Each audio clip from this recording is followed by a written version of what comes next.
신약 402면 요한계시록 3장 7절로 14절까지의 말씀, 여러분 찾으신 줄 알아 한 절씩 우리 서로 교독하도록 하겠습니다.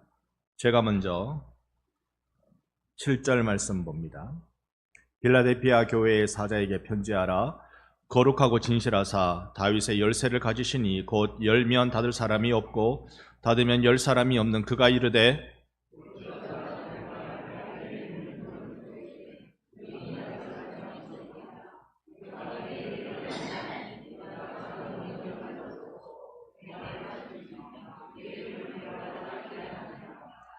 보라, 사탄의 회당 곧 자칭 유대인이라 하나 그렇지 아니하고 거짓말하는 자들 중에서 몇을 내게 주어 그들로 와서 내 발 앞에 절하게 하고 내가 너를 사랑하는 줄을 알게 하리라.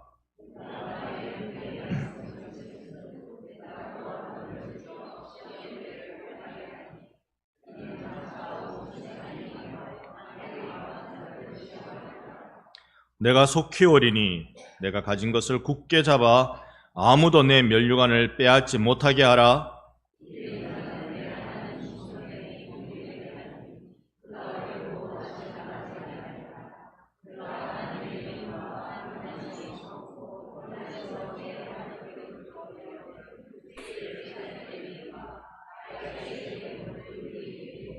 함께 봅니다. 귀 있는 자는 성령이 교회들에게 하시는 말씀을 들을지어다. 아멘. 할렐루야. 아멘. 우리 좌우로 앞뒤로 서로 인사합니다. 사랑합니다. 존경합니다. 오늘 주일을 맞아서 우리는 다시 교회의 본분을 생각해 보고자 합니다. 계속 아시아 7교회, 소아시아 7교회의 내용들을 요한계시록 순서를 따라서 보는데 오늘 오전이 그 6번째고 그리고 오늘 오후에 그 마지막 7번째 라오디게아 교회를 보려고 합니다. 이렇게 말씀을 들여다보면서 제 마음속에 교회가 추구해야 될 것이 무엇인지에 대한 생각을 다시 되짚어 보게 됩니다. 여러분, 교회는 무엇을 위해 존재해야 될까요? 어떻게 살아야 할까요?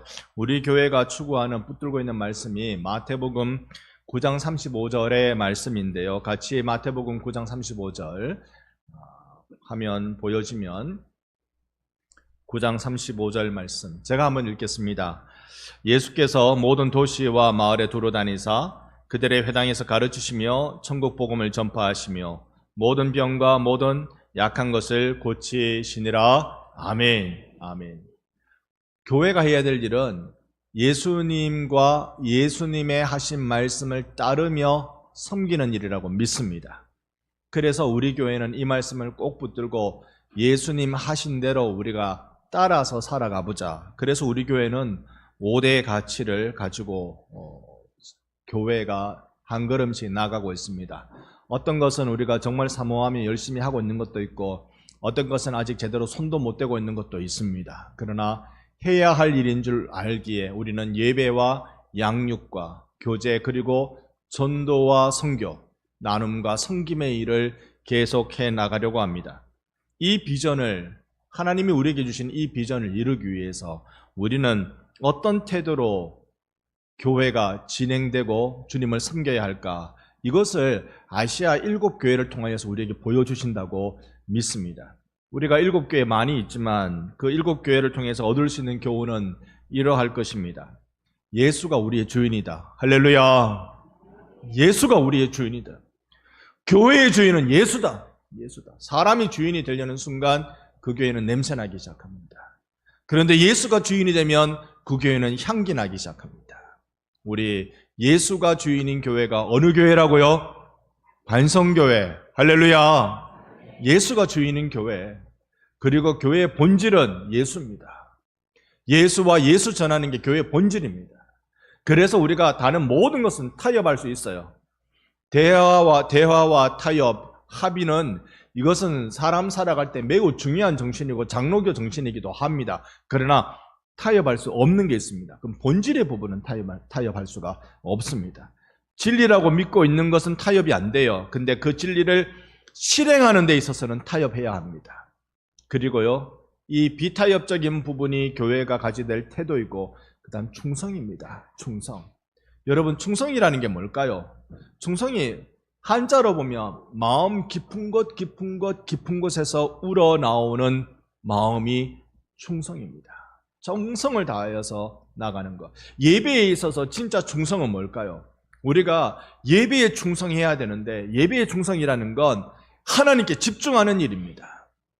이 예배 시간에 우리가 허탄한 데 마음 쓰지 않고, 다른 데 우리에 창념하지 않고 하나님께 집중하는 것. 옆에 분께 인사하십시다. 우리 오늘 하나님께 충성합시다.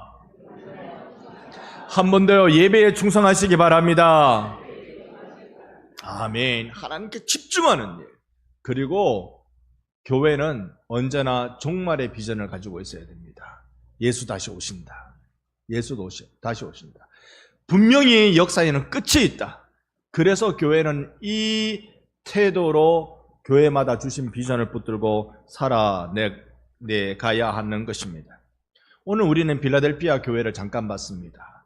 책망 없이 칭찬만 있는 두 교회 중에 한 교회가 빌라델피아 교회입니다. 우리 반성교회가 이 교회의 빌라델피아 교회를 향한 주님의 말씀을 들어서 우리는 어떻게 주님 오실 때를 준비해야 할까 같이 창념해보는 시간 갖기를 원합니다. 먼저 빌라델피아 교회의 지역 배경을 여러분께 잠깐만 한번 말씀드리면 이렇습니다. 이 지역은 관문도시로 알려졌습니다. 그러니까 그 넓은 지역으로 가려면 통과해야 되는 도시, 마게도니아 지역으로 가려면 바울 입장에서는 빌립보 도시가 관문도시였듯이 터키 저 안쪽으로 들어가려면, 또는 저 안쪽 동쪽에서 서쪽 지역으로 가려면 이쪽 지역을 지나가는 교통의 요지, 그 관문도시가 됩니다. 역사적으로 보면요, 필라델피아라는 것은 한 왕의 별명이었습니다. 그 왕의 별명은 제가 녹화를 해놓은 영상이 있는데 그걸 오후에 보도록 그렇게 하겠습니다. 오후 때 누가 빌라델피아라는 별명을 가진 왕이었는지 한번 보도록 하겠습니다. 그리고 여기에는요, 농업이 많이 발달했는데 농업 중에서 포도 재배가 그토록 많이 발달해 있습니다. 포도 그러면 고대 사회는 이게 술로 빚어지죠. 술이 포도밖에 거의 없을 정도였습니다. 여러분, 로마의 술의 신이 누구라고요? 제가 대신만 가면 여러분들이 제일 즐겨 내어주시는 그 조그마한 병, 안에 뭐가 들었는지 색깔도 잘 구분이 안 되는 아주 진한 병, 따는데 경쾌하게 째작 소리 나는 그 병, 마시면 정신이 바로 커피 한 서너 잔 마신 것 같이 말똥말똥하게 만들어주는 것. 이 퀴즈의 정답을 아시겠습니까? 세상에, 우리끼리 잘 아는 바카스. 이게 로마에서는 바카스가 술의 신입니다. 아마 우리나라에 그거 들어온 건 동양 오츠카에서 술을 마셔도 이거 한 병 마시면 정신 바짝 든다, 뭐 그런 의미로 만들지 않았겠습니까? 근데 이 터키 지역은 그리스 신화니까 그리스 신화에서 술의 신은 디오니소스 신인데요. 그 거대한 신전이 여기 빌라델피아 지역에 있었습니다. 그런데 여기에 한 가지 어려움이 있는데 그것은 지진이 많이 발생한 지역이라는 것입니다. 먼저 관문도시라고 여러 번 말씀드리는데 지도를 보면 이렇습니다. 이 지도 이제 몇 번 봤는데요. 여러분 보시기에 왼쪽으로 주로 서쪽에 이렇게 아시아의 7교회가 쭉 놓여져 있습니다. 그 중에 빌라델피아 교회 어딘지 여러분 눈으로 한번 지목해 보셨습니까? 이 빌라델피아 지역은 다른 지역의 관문도시라고 말씀드릴 수 있는 건 이렇습니다. 바다에서 이 지역이 얼마나 높은가, 해발 몇 미터인가 그건데요. 빌라델피아 교회는 해발 182m로 알려져 있습니다. 근데 그 옆에 있는 라우디게아, 밑에 있는 라우디게아는 해발 1000m가 넘습니다. 그러니까 이렇게 큰 산맥, 산 옆에 있는 도시니까 관문도시가 되는 겁니다. 뭐 저기 에베소 같은 경우야 거의 해수면과 거의 비슷합니다. 3m에서 5m 정도밖에 안 된답니다. 그래서 이 지역을 통과해야 된다는 걸 우리가 볼 수 있고, 그 다음에 이 빌라델피아라는 말의 뜻을 보면 이렇습니다. 빌라델피아라는 말이 형제 사랑이라는 뜻입니다. 이 빌라, 필레오라는 필로스라는 형제 사랑이란 뜻이고, 델피아가 형제, 아델포스라는 형제라는 단어 두 개를 딱 합해서 빌라델피아가 되었습니다. 누구의 별명인지 오후 예배 때 좀 말씀드리겠습니다. 지금은 제가 조금씩 이 지역의 배경에 대해서 여러분이 잘 이해하실 수 있도록 돕고 싶어 말씀을 좀 드리고 있습니다. 이 지역의 농산물 중에 뭐가 많이 난다고요? 포도가 많이 납니다. 포도는 여러분 이제 이번 계절 포도 좀 드셔보셨습니까? 올해 포도 제가 어제 처음 먹어봤습니다. 어제 처음 먹어봤는데 포도는 보는 순간 그거 달겠는데 아니면 그거 시큼하겠는데, 포도는 희한하게요, 보면 이 턱 밑에서부터 심이 쫙 고이게 만드는 그런 과일인 것 같아요. 포도는 과일 중에 정말 사람 몸에 좋다는 이야기도 들었습니다. 그런데 여기에 포도가 많이 나서 술의 신이라고 일컫는 신전을 거대하게 지은 땅이기도 합니다. 문제가 있습니다. 이 지역은요, 이렇게 땅은 비옥하고 화산 옆에 있는 지역인데 화산이 있는 땅인데도 불구하고 되는 농사는 포도랍니다. 그래서 여기에 포도 농사가 그만큼 잘 되고 비옥하고 사람 살만한 땅인데 사람들이 떠나가는 거예요. 떠나가는 이유가 여기에 지진이 많이 발생한답니다. 로마의 타키투스라는 이 역사가의 기록에 보면 주 17년에 이 터키 지역에 큰 지진, 대지진이 발생했답니다. 아시아의 17개 도시가 큰 피해를 겪었대요. 그 중에 라오디게아, 그 다음에 4대, 이 빌라델피아, 이 지역이 주로 피해를 제일 많이 받고요. 어느 정도 피해가 생겼느냐 하면 로마 황제가 이 지역은 향후 5년 동안 세금 면제, 그 다음에 로마의 재정을 들여서 지역 재건 사업을 후원하겠다. 여러분, 요즘 우리가 흔히 듣는 거, 이거 로마에서 이 지역을 뭐로 선포한 겁니까? 재난지역으로 선포한 거죠. 재난지역으로 선포했습니다. 그렇게 해야 할 정도로 이 지역은 큰 피해를 받습니다. 또한 다른 역사가가 이 지역을 부를 때 빌라델피아는 항상 흔들리는 도시다, 그렇게 별명을 붙였습니다. 흔들리는 도시는 마음이 흔들리는 게 아니라 땅이 흔들리는 겁니다. 흔들리는 도시다. 초대교회에서 역사의 기록을 보면 계속 여진이 발생했던 것이 바로 여기입니다. 최근에는 1969년에요. 69년에 벌써 그것만 해도 지금부터 60년 가까이 지난 세월입니다만 69년에 규모 6.7의 지진이 발생했다고 합니다. 그때 사망자만 50명이 넘었다는데요. 수천 명 부상하고 도시가 붕괴되고 중세 문헌에도 봐도 불안정한 도시라고 일컬어지는 바로 그런 곳입니다. 자, 지진이 일어났는데 그래서 그래서 이 지역을 어떻게 이해하라고? 여러분, 자연재해가 없는 나라는 없습니다. 그죠? 없는 나라는 진짜 복받은 나라고 자연재해가 늘 있습니다. 그런데 여기에 빌라델피아 지역에만 국한해서 보면 워낙 자주 지진이 일어나니까 사람들이 마음이 졸여서 성 안에 못 사는 거예요. 있는 사람, 부자들 떠나기 시작합니다. 너무 불안하니까. 주로 누가 남아있습니까? 없는 사람들, 서민들. 그러니까 여기에는 농업하는 사람과 목축업하는 사람만 주로 남아있는 곳이 되었습니다. 원래는 이것이 10,000명이 넘는 지역이었다는데요. 주 17년에 일어난 그 큰 지진 때문에 다 사람들이 불안하다 그러면서 다 떠나가고, 특별히 부자들이 다 떠나가고, 이 지역에 남아있는 사람이 대체로 1,000명 정도 남았을 것이라는 추정이 있습니다. 딱 1,000명.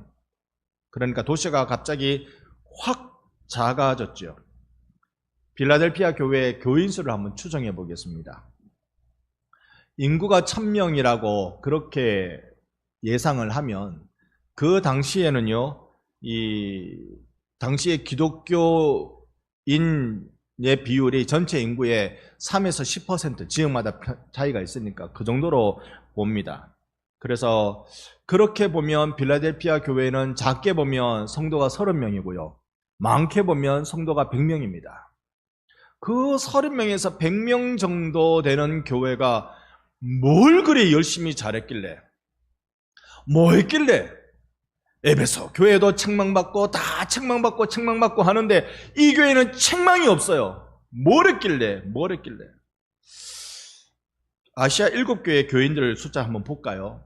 7교회 교인들 숫자를 보면 에베소라는 지역은 원래 그 지역의 인구가 20만에서 30만 정도 된다고 봅니다. 20만으로 보는 게 맞는데요. 20만이니까 그 지역의 교인 수는 작게 보면 6천 명이고 많이 보면 2만 명입니다. 이야, 여러분 우리나라에 2만 명 되는 교회가 진짜 별로 없습니다. 10,000명 넘는 교회는 10,000명 넘는 목사님들끼리 클럽이 있대요. 모임이 있대요. 10,000명 이상 되는 교회 담임 목사님들 모임이 있다고 제가 김문은 목사님한테 들은 바가 있습니다.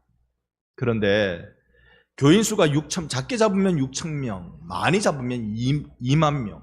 서만화 교회는 지역 인구가 10만 명이니까 당연히 이만한 숫자 10,000명 교회.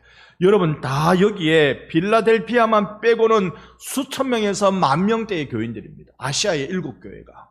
빌라델피아 교회만 좀 적게 잡으면 30명, 많이 잡으면 한 100명.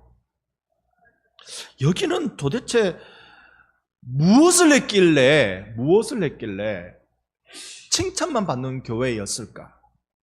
여러분, 교회는 누가 먹여 살립니까? 교회는 여러분의 헌금으로 먹고 삽니까? 이 목사는 여러분의 헌금으로 먹고 삽니다.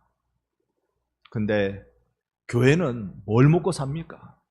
교회의 양식은, 그리고 이렇게 말씀 전하는 이 목사의 양식도 그것은 하나님의 은혜입니다.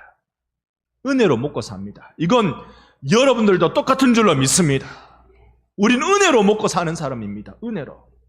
다른 것으로 우리를 배불리지 않습니다. 오직 하늘에서 내려오는 신령한 은혜로만 우리의 영이 배가 부르게 되는 것입니다.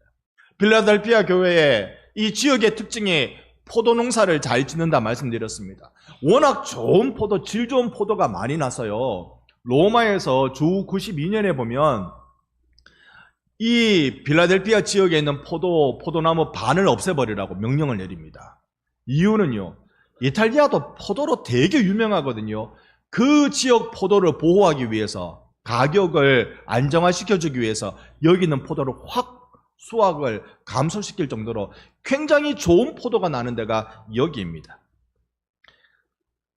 제가 지난 3, 4월에 여기 가서 왜 포도를 안 먹고 왔는지 지금 설교를 준비하다가 후회가 됐습니다.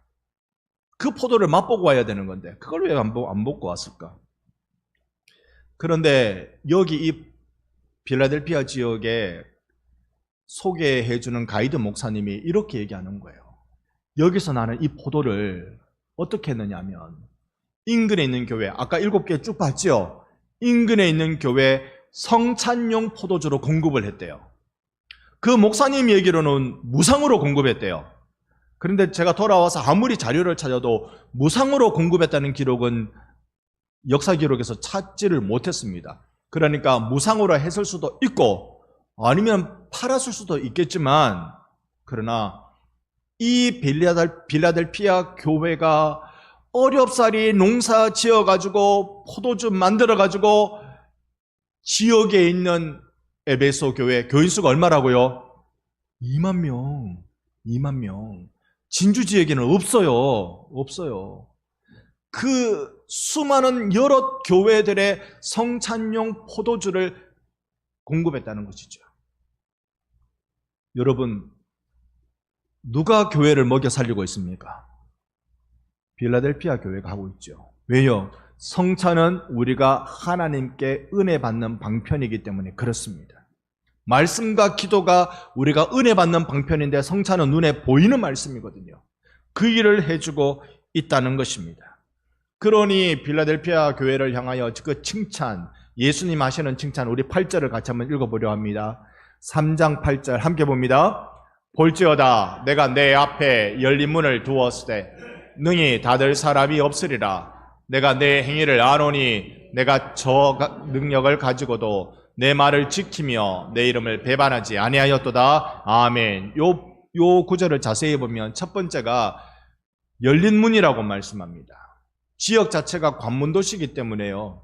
다른 지역으로 나가기 위해서 열린 문 역할을 한다. 복음 전하는 문이다. 이렇게 해석하는 게 가장 정통적인 해석입니다. 그 다음에 보니까 작은 능력. 이 작은 능력 가지고 주님 말씀을 지켰대요. 거대한 큰 교회들이 주변에 절비한데 이 작은 능력밖에 안 되는 빌라델피아 교회가 다른 교회의 귀감이 되고 다른 교회를 살려내는 일을 하고 있었다. 그 지역을 살려내는 일을 하고 있었다. 주님을 배반하지 않고 박해 속에 주님을 고백하는 교회로 설 수 있었던 교회입니다. 저는 아시아 7교회를 쭉 살펴보면서요, 빌라델피아 교회를 딱 보는 순간 어느 교회가 생각나겠습니까? 다시 한번 여쭤볼게요. 빌라델피아 교회를 딱 보는 순간 어느 교회가 생각났겠습니까? 우리 교회. 딱 생각나는 거죠. 여러분, 우리 교회가 큰 교회입니까? 작은 교회입니까? 이게 질문 자체가 좀 틀린 겁니다. 제가 드리는 질문 자체를 틀리게 드렸어요. 우리 교회가요, 동부 5교면에서 제일 큰 교회입니다. 우리 교회보다 큰 교회가 없습니다. 오래되기도 제일 오래됐고, 교회도 제일 크고, 어깨가 올라갑니다. 근데 천둥치고 머럭하잖아요. 하늘에서 머럭하잖아요. 요게 우리가 도토리 키재기 했습니다. 도토리 키재기 했습니다. 조금만 나가보면 큰 교회 절비합니다. 진주 시내만 나가면 교회 꼭대기 쳐다보려면 목 아픕니다. 여러분, 빌라델피아 교회가 어쩌면 우리 교회랑 규모가 비슷합니다. 이 자리에 앉아 계신 여러분의 숫자나 빌라델피아 교회가 1세기 때 예수님 부활 승천하시고 난 뒤에 모일 그때의 모습이나 모여있는 사람들의 숫자는 비슷합니다. 방식은 달랐죠. 우리는 교회당에 모이고 그들은 가정교회로 모였습니다. 방식은 달랐지만 비슷한 교세를 가지고 있습니다. 그런데 초대 교회의 예배는요, 모일 때마다 주일마다 성찬식 했어요. 주일 때마다 성찬식 한 겁니다.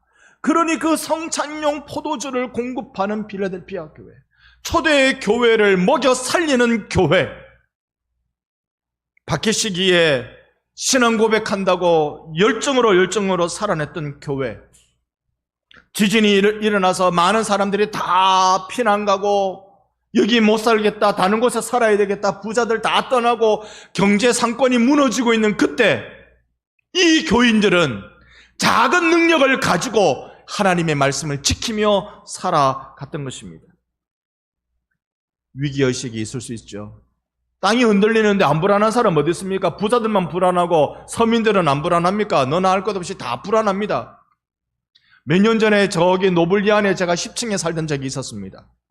노블리안 10층에 살 때 그때 여러분 저기 울산인지 포항인지 지진이 일어나가지고 진짜 아파트가 흔들립니다. 놀래가지고 뛰어나왔습니다. 근데 저만 나온 건 아니더만요. 여러분, 불안하기는 맨 마찬가지입니다. 경제가 무너지고 있으면 이래가지고 내가 여기서 먹고 살 게 있을까 고민하는 것 너나 할 것 없이 다 똑같습니다. 큰 교회만 불안할까요? 작은 교회는 안 불안할까요? 그런데 예수님은 너는 이 작은 교회임에도 불구하고 나를 배반하지 않았다. 배반하지 않았다.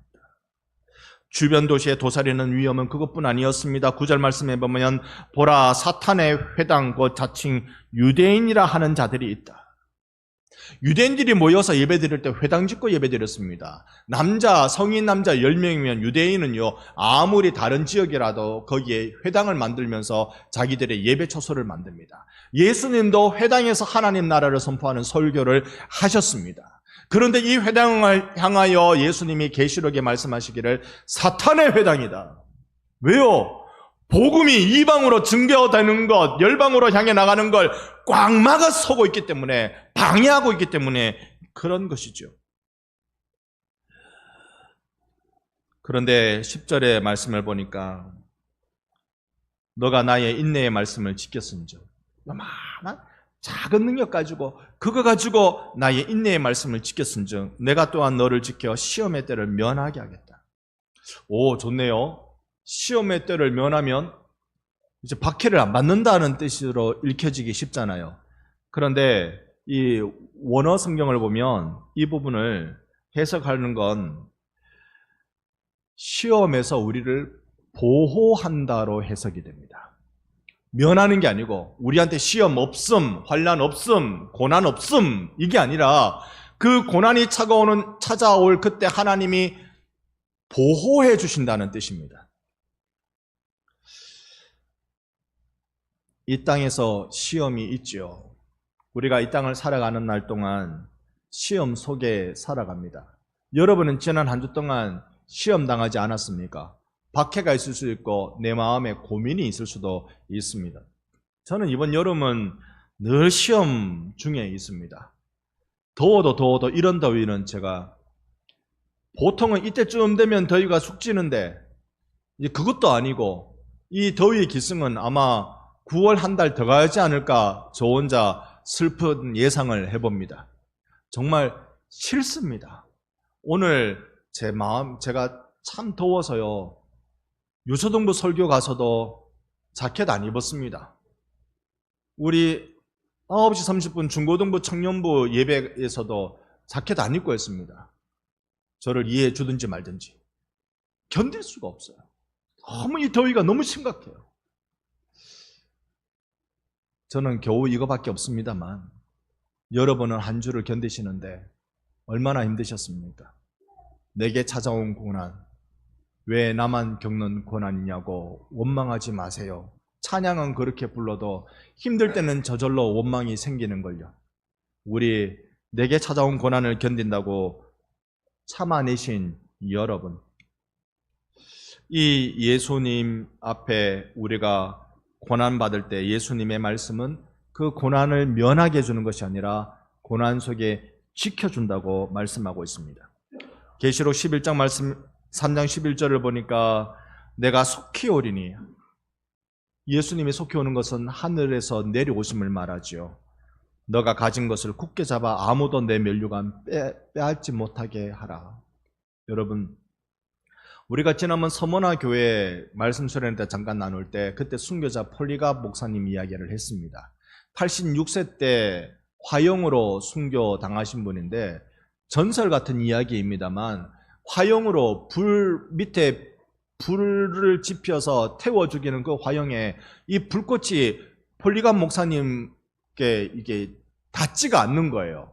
그러니까 주변에 다른 사람들은 그 화형할 때 다 불타 죽었는데 폴리갑 목사님만 이 불에 안 타는 거예요. 그러니까 이제 그 사형 집행하는 이가 와서 칼로 찔러서 죽이는 일이 있었다. 그게 전설처럼 내려옵니다.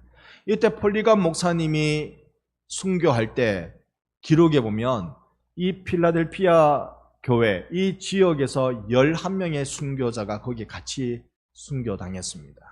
끝까지 말씀을 지키는 교회였습니다. 이런 교회에 주는 복이 12절. 같이 한번 12절 말씀 읽어보도록 하겠습니다. 이기는 자는 내 하나님 성전의 기둥이 되게 하리니 그가 결코 다시 나가지 아니하리라. 내가 하나님의 이름과 하나님의 성 곧 하늘에서 내 하나님께로부터 내려오는 새 예루살렘의 이름과 나의 새 이름을 그 위에 기록하리라. 아멘. 여기에 보니까요, 필라델피아 교회에게 주기로 약속하신 그 축복이 이렇게 되어져 있습니다. 정리를 해보니까요, 계시록 3장 12절 말씀을 정리해보니까 첫째, 성전의 기둥이 되겠다고 말씀합니다. 성전의 기둥은 흔들립니까? 안 흔들립니까? 구약의 성전의 기둥 그러면 여러분 생각나는 기둥은 뭐가 있습니까? 보아스와 야긴. 사실 이거는 기둥이라고 우리가 번역했습니다만 기둥이라기보다는 앞에 세워둔 탑과 같은 주랑입니다.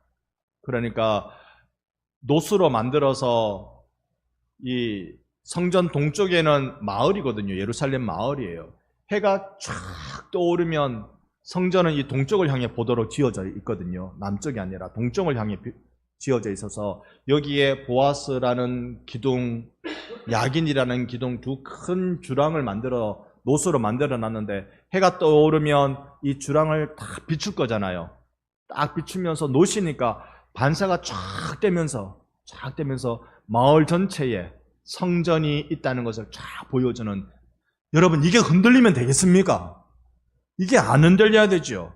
지진으로 도망자가 많았던 빌라델피아 지역인데 너희들이 성전에 기둥되게 하겠다. 다시는 나가지 아니하리라.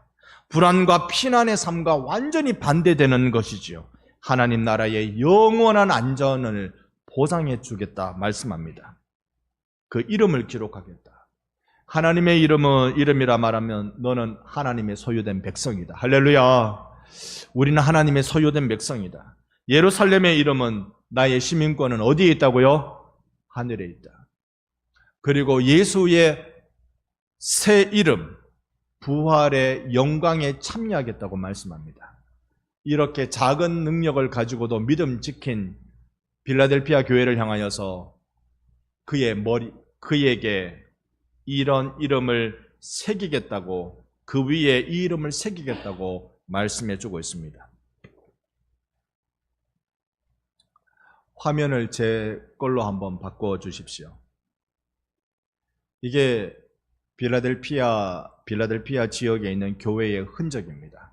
지금은 이 13세기 내지 14세기에 빌라델피아 교회가 이제 무너졌기 때문에 이렇게 무너진 흔적만 보관하고 있는 것이죠. 그런데 이게 남아있는 것도 기가 막히게 이게 남아있어요. 이게 뭘까요? 기둥입니다.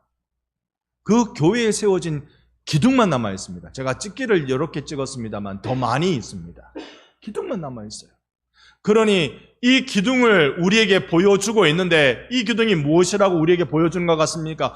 세상 흔들려도 예수 믿는 사람은 든든히 선다. 세상 요동쳐도 예수 믿는 사람은 변함없다. 왜냐? 예수님이 변함없는 우리의 기둥이시거든요. 이걸 우리가 보게 되는 것입니다. 네, 다시 화면 바꿔주셔서요. 오늘 역사 속에서 빌라델피아 교회를 좀 보고 있습니다. 한 자락만 더 보면 이렇습니다. 아시아 7교회들이요, 전부 다 오래 가지 못하고, 오래 가면 한 500년, 오래 가지 못하고 다 무너집니다. 그런데 유독 빌라델피아 교회만 1200년 내지 1300년까지 교회가 존속합니다. 1000년의 역사를 지켰어요. 교회가 1000년의 역사를 지킨다. 여러분, 1000년이 됐는데도 무너지지 않는 교회, 그건 정말 세계적으로 찾아보기가 어렵습니다. 여기 무너졌다라고 표현하는 건 교회의 예배가 끊어진 걸 얘기합니다. 건물이 있든지 말든지 교회의 예배가 끊어지면 더 이상 거기를 이슬람 사원으로 쓴다면 그걸 우리가 교회의 역사라고 볼 수 없는 것이잖아요. 그런 교회가 아시아 7교회 중에서는 1000년을 넘긴 교회가 빌라델피아 교회가 유일합니다. 빌라델피아 교회를 딱 보는 순간 어느 교회가 생각났다고요? 우리 교회. 빌라델피아 교회를 딱 보는 순간 우리 반성교회가 딱 생각나는 것입니다. 우리 교회는 얼마나 갈까요? 옆에 분께 인사합시다. 1000년은 가야지요. 반대분께 1000년은 갑니다. 비결은요, 작은 능력이지만 큰 교회가 큰일 하는 거 아닙니다. 작은 교회가 못하는 거 아닙니다. 작은 능력인 건 변함없어요. 그거는 맞아요. 능력이 작은 건 맞아요. 기껏해야 포도농사 짓는 것밖에 할 수 있는 게 없을 수 있어요. 지진이 흔들리는 땅에 농사 짓는 것도 화산지대이기 때문에 다른 농사는 안 되고 그럴 수밖에 없을 수 있어요. 능력이 작을 수 있어요. 그런데 작은 능력을 가지고 무엇을 하느냐가 중요한 겁니다. 하나님이 그거 보시는 거예요. 하나님이 여러분을 보실 때 얼마나 많은 일, 큰일 했나가 아니라 얼마나 주를 위해 정성껏 했느냐를 보시는 것입니다. 우리 교회가 할 수 있는 게 그리 많지 않습니다. 그런데 저는 우리랑 닮았다고 생각하고요. 100명 정도 되는 교회라고 생각을 하고요. 안전한 도시로 다 떠나는데 남아있는 교회. 우리가 남아있는 교회. 살아내려고 몸부림치지 않으면 안 되는 현장, 그게 우리들이죠. 그런데 우리는 감히 주님이 빌라델피아 교회를 향하여 열린 문이라고 말씀하셨는데 우리 교회도 열린 문이라고 믿습니다. 왜 열린 문일까요? 부산 마산에서 진주 가려면 어디를 거쳐야 됩니까? 어디요? 반성. 모르셨어요? 오래전에 여기 하와이 마트 등 이렇게 소위 신장로 나기 전에 시외 버스가 진주에서 부산 마산 가려면 버스가 어디를 지나갔을까요? 오, 아시네요. 바로 교회 앞을 지나갔다니까요. 진짜라니까요. 믿어주세요. 바로 교회 앞에 부산 마산 가는 버스가 교회 앞을 지나야 그리로 갈 수 있었어요. 그런데 지금은 이걸 가지고 열린 문이라고 말할 수는 없을 것 같아요. 왜냐? 가만히 보니까 부산에서 버스 타고 진주 가면 반상 안 들리고 그냥 가쁘더라고. 이걸 가지고 열린 문이라고 할 수는 없는 것 같아요. 그러면 무엇이 열린 문이냐? 우리가 어떻게 복음의 문을 여는가? 그것이 우리에게 받은 사명이고 그것이 우리에게 열린 문 되는 교회라고 믿습니다. 영적으로 우리 보십시다. 세계 선교를 포기하지 않고 붙드는 교회. 아멘. 이게 우리가 아멘이 제가 적을 줄 알았다니까요. 무슨 100명 되는 교회가 선교하겠다고. 100명 되는 교회가 선교하겠다고. 선교 한두 푼 드냐고. 선교 한번 하려면 그 스리랑카에 있는 사역자가 우리나라에 와서 지금은 수메도 목사님이 이제 정착해서 종교인 비자로 이제 시작하게 됐는데 고전까지는 이 사람도 오고 저 사람도 오고 민규나사메도 오고 란줄라 형제도 오고 뭐 이렇게 비행기 값이요. 그게 뭐 그냥 공짜로 태워줍니까? 우리가 그거 감당할 수 있습니까? 아마 모르긴 몰라도 선교부 시급했을 겁니다. 그거 감당한다고. 여러분, 작은 교회가 뭘 세계 선교한다고? 분수를 알아야지. 왜 외국인 사역을 겁도 없이 시작해가지고? 겁도 없이 시작해가지고. 여러분, 우리가 능력 작습니다. 작아서요, 하는 만큼 최선을 다할 겁니다. 하는 만큼 최선을 다할 겁니다. 없으면 못할 거 아닙니까? 그런데 제가 믿기로는요, 주님 나라의 사역의 비밀은 샘물 법칙에 있다라고 생각합니다. 샘물은요, 퍼내야 새 물이 올라옵니다.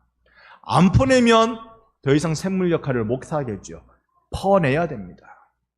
얼마 안 되는 거 그게 뭐라고?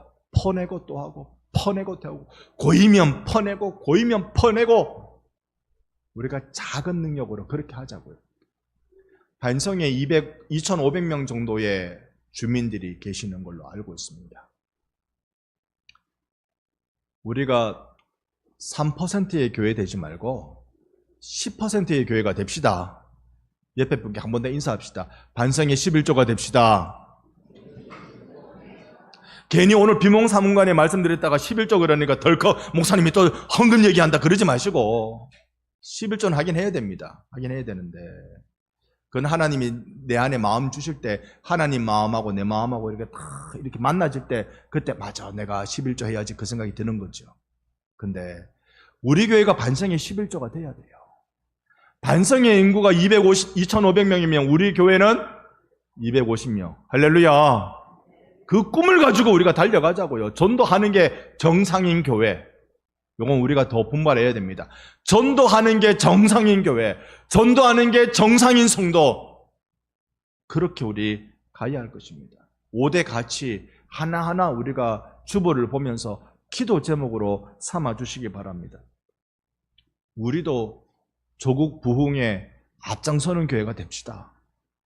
부흥의 마중물이 함께 되어 가십시다. 호주 선교사 우리 이 지역에 온 지 120년. 그거는 어디 저 큰 교회나 할 일이지. 저 그 진주교회가 주로 한다고 하던데 그 진주교회나 그렇게 할 일이지. 성남교회 그런 큰 교회나 좀 하는 일이지. 아니 우리 반성교회가 그렇게 뭐 하려고. 해봐야 표도 안 날 건데. 표 하나면 어떻습니까? 이름 박아주면 되지 뭐. 발기인 우리가 신청해서 내 이름 딱 써주면 되지 뭐. 그건 내 벽돌 쌓는 마음이거든요. 우리가 호주 선교사와 별개의 교회라고 생각할 수 없는 교회입니다. 호주 선교사에 의해서 세워진 교회, 그 자긍심을 갖도록 위해서 우리는 참여하고 싶습니다. 다음 세대를 준비하는 교회. 학생이 있어야 다음 세대를 준비하지. 다음 세대가 있어야 하지. 그래도 있습니다. 그래도 있습니다. 수십 명, 수백 명 주일학교 안 돼도 우리 교회에 오는 주일학교를 통하여서 나라와 민족을 바꾸어 달라고 기도할 것입니다. 하나님 변화가 여기에서 일어나게 주시옵소서. 간절히 기도하려고 오늘도 원래 교사교육 4번째 시간을 그 주일 4시에 피곤한 시간에 가지려고 합니다. 우리 반성교회 생각하면 생각할수록 주님을 더 사랑하는 교회가 되기를 소망합니다. 예수님 사랑해서 우리 이 작은 능력이 큰 역사가 일어나게 만드는 거예요. 도시락밖에 안 되는 애기 먹는, 어린이 먹는 도시락밖에 안 되는 물고기 2마리, 보리떡 5개가 주님 손에 딱 들어가면 5,000명을 먹이고도 남는 기적이 일어나는 걸 우리는 믿습니다. 이 일로 여러분 우리 함께 합시다. 필라델피아 교회처럼 아주 약한 열악한 지역에 있지만 그러나 이야 너희 교회 잘하네. 작은 능력을 가지고도 이렇게 충성하네. 정신 바짝 차리고 내게 집중하네. 칭찬 많이 듣는 우리 반성교회로 세워지기를 예수님의 이름으로 축원합니다. 아멘.